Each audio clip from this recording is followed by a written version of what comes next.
pfuma yangu atabomba pfuma yangu ane mwana ne mwana wangu mwana 3 years wachiri vese vakasiyana zvindakapera paseri vakarambana wane mwana wangani ane mwana wangu akatizira mwana uyu akaenda akangobvisa mbona netsvaka yakuri pakuroora akaroora zvokutoroora chaizvo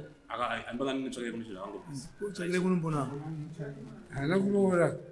kana rimbona netsvaka akatizira akatotora asati abvisa mari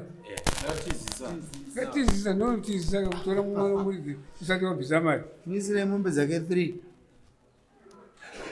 sedamage dimombe 1 hati mwane mwana here sai dziri 4 mukuru wangu pamusoro nechichemo chidiki pari zvino ndiregerera kutomutsvaga mari yechipatara nangakwadza kudiwa mari akwazonani nayo madzimai angu ndonyaya tikanyanyosiyanirana iyoyo saka uda kuregerwa kuti usapubhadhare umbotsvaga mari kubhadhara ndobhadhara pari zvino apa handina you pay 3 months andakabhadhara after 3 months akwadza waita sei kuti ndachingogeza takanetsana vandipindira ngichigeza vandorova nemupini musoro saka enjariyo yakutonditambudza enda kusaina chinonosaina